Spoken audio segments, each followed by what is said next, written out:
ഇപ്പോൾ മുണ്ടക്കയിൽ നിന്ന് ആളുകളെ റോപ്പ് ഉപയോഗിച്ച് രക്ഷപ്പെടുത്തുന്നു. പ്രായമായവരെയും രോഗികളെയുമാണ് ആദ്യം പുറത്തെത്തിക്കുന്നത്. കുത്തിയൊലിക്കുന്ന പുഴയ്ക്ക് മുകളിലൂടെയാണ് രക്ഷാപ്രവർത്തനം. സാജിദ് അജ്മൽ തയ്യാറാക്കിയ റിപ്പോർട്ടിലേക്ക്.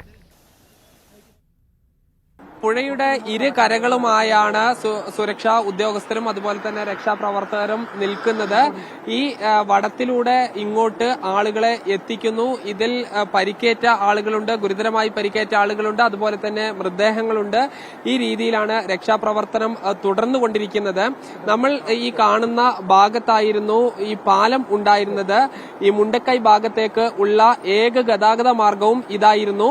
അത് പൂർണ്ണമായി തകർന്നു. നിലവിൽ ചെയ്യുന്ന ഈ NDRFന്റെ ഉദ്യോഗസ്ഥർ ഈ അങ്ങോട്ട് പുഴയ്ക്ക് മറുകര എത്തി അവിടെയുള്ള മരത്തിൽ വടം കെട്ടി ആ വടത്തിലൂടെ ഇങ്ങോട്ട് ആളുകളെ കൊണ്ടുവരികയാണ്.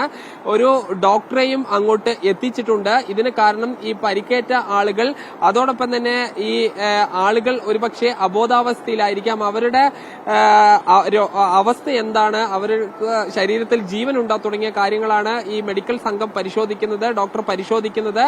അതിനനുസരിച്ച് ആളുകളുടെ ആരോഗ്യസ്ഥിതി അനുസരിച്ചാണ് ഇങ്ങോട്ട് ആളുകളെ എത്തിക്കുന്നത്. ആ സ്ത്രീക്ക് ഒരുപക്ഷെ അവർക്ക് ഈ കൂടുതൽ വിദഗ്ധ ചികിത്സ വേണ്ടിവരും. അവരെ ഇതുവരെ ഇങ്ങോട്ട് കടത്തിയിട്ടില്ല. കുറച്ച് സമയമായി ഈ രീതിയിൽ നിൽക്കുന്നു. ഈ രക്ഷാപ്രവർത്തനം ഈ രീതിയിൽ ഒരുപാട് സമയം ഒരുപക്ഷെ അടുത്ത ദിവസങ്ങളിലും തുടരേണ്ടി വരും.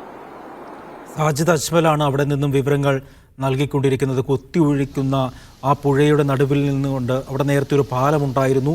അപ്പോൾ അവിടെ റോപ്പ് ഉപയോഗിച്ചുകൊണ്ടാണ് രോഗികൾ ഉൾപ്പെടെ പ്രായമായവരെയൊക്കെ ഇപ്പുറത്തേക്ക് എത്തിക്കുന്നത്.